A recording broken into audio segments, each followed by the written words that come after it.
Hey folks, JR, back for another episode of Echoes of Shannon Street Case File. It's going to be episode 107, Why? And folks, I put it off as long as I could, but this is going to be the final episode in the Shannon Street series. I went through everything in the file. I decided not to add any more episodes. Go through this last one here. We're going to talk about why Bobby Hester was allowed to die. There's some interesting theories. We're going to go over them. And these are all just theories, and none of them can be proved. But if you went through this series, your opinion on what happened and why is probably just as good as the scenarios I'm going to give you. But this is based on people who were there and what they said. Now, a little background just so we can have something to compare it to. We have to remember at St. Jude, which happened 11 months earlier, Memphis Police Department had a hostage situation. Was staff from St. Jude held hostage by a male white. All the hostages were in an office. Now they negotiated with this particular hostage taker for approximately 30 hours. And they were legitimate, real negotiations. There was back and forth and seemed to be going well, and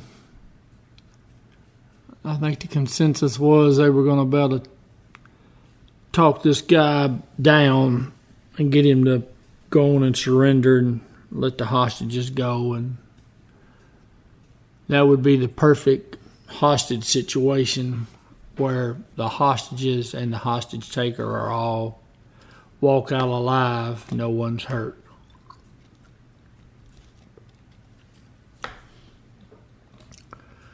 But now, towards the end there, when this French-Canadian fellas becomes despondent and he starts talking about committing suicide, that's when things started to go bad. Now, just based on the feeling that he may harm the hostages, the Memphis Police Department sent the TAC unit in. So this 30 hours was real life, honest to God negotiations, everything going good. Then when it started to turn bad, they sent in the hard boys, and they shot and killed the hostage taker. And they saved the hostages. We have to remember that in a hostage situation, priority number one are the hostages, to get the hostages back alive. And that you'll continue to negotiate as long as there are fruitful, real negotiations. There's a give and take. If you don't have that real give and take, you have failed to establish some kind of rapport, then you're going to go in. If the hostages are being threatened, you're going to go in. If the hostages are being harmed, you go in. And folks, that's how it is. They don't just make this up. There is a playbook for this.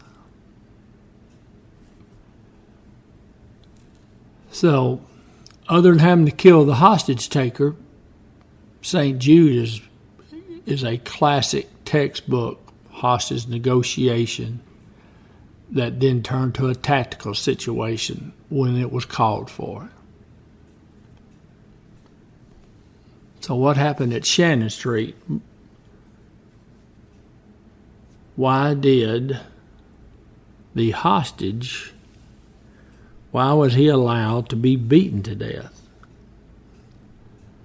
It wasn't like he got executed right off the bat, shot to the head. No, they beat him to death. It took hours. Medical examiner estimates that Bobby Hester died sometime around 4 o'clock in the morning. So you're talking about 7 hours. 7 hours of being beaten and tortured.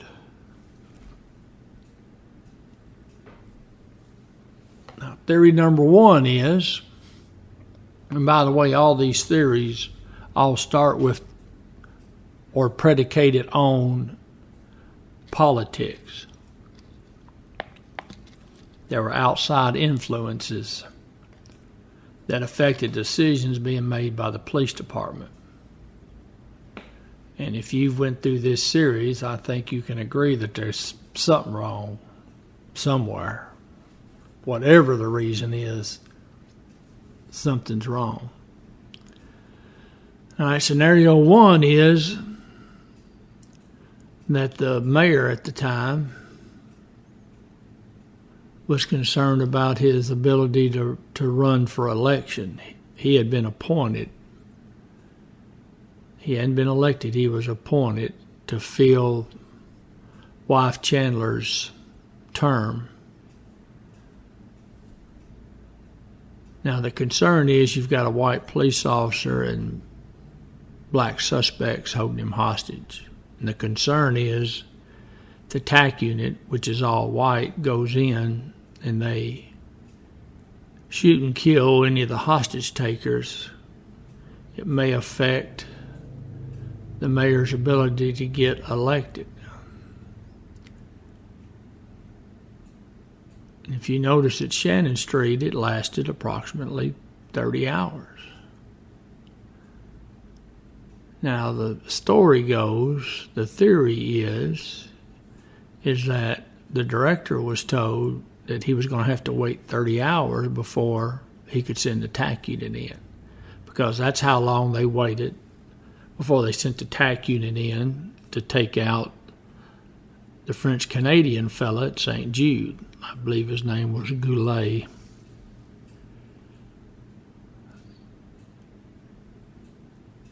That's scenario number one. All right, scenario number two, and this comes from some people who are inside the school, and they're not all policemen. That first scenario is strictly from police who are there. Now, this one here has a little, you got some policemen and you've got some civilians that were in the school that were in the know. Their story is that there was political influence, but the political pressure came from members of the city council and the county commission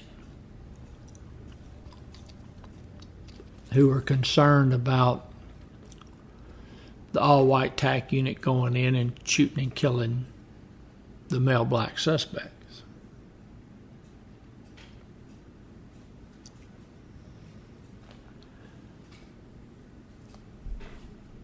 So that pressure was felt by the director, Director Holt felt it necessary to put it off as long as possible because of the political pressure. So you have to remember now, this is Memphis, and bad things have happened in Memphis over the years. Still, goes back to politics. Now, here is the third scenario. Now, this one came from a civilian inside the school. And this civilian, who's in the know and would know what was going on, he said this is what happened. he said that Bobby Hester had been beaten so bad initially, the thought was that at best Bobby Hester would be a vegetable. He'd been beaten so bad initially. And that there was no reason to risk the lives of the TAC unit to go in to save somebody that was basically brain dead from the very beginning.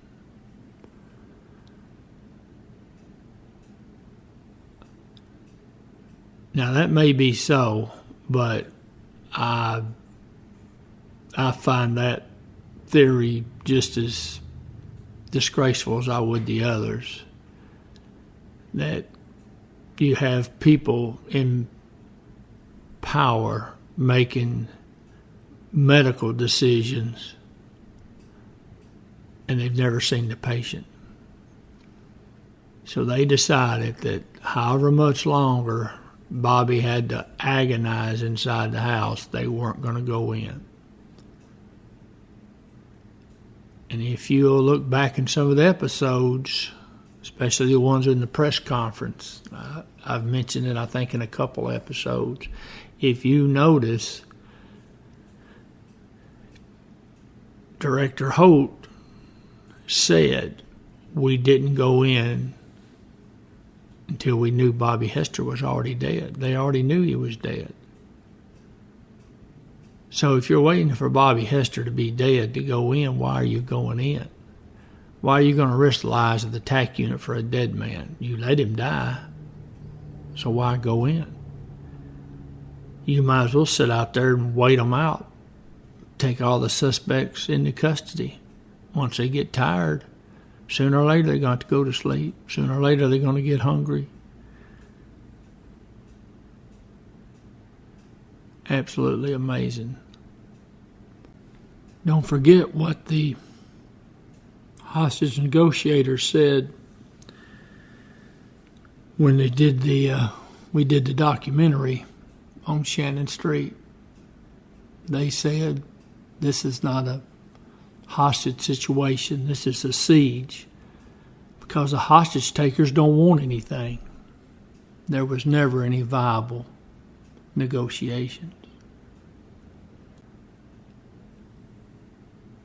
Folks, that's all I've got. That's the three scenarios that people have relayed to me. All the people that told me these stories were all there. And one's just as viable as the next, or it may be something else.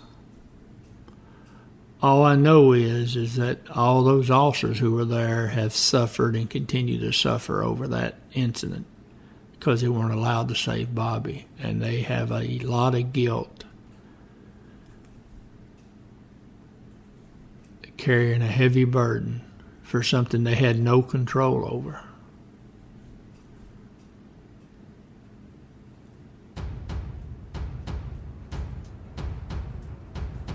Be sure if you have a comment or idea on why you think it happened the way it did, be sure to drop it off for me. And it's just a sad, sad event. An event that there was no need in it. It shouldn't have happened that way. And it's not a way for someone to die.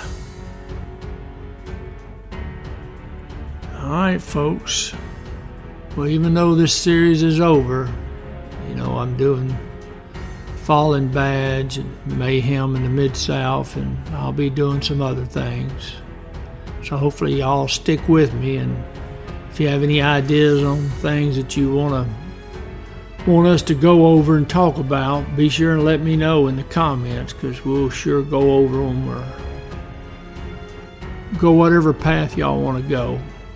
And I appreciate you. And as always, I'll see you down the road.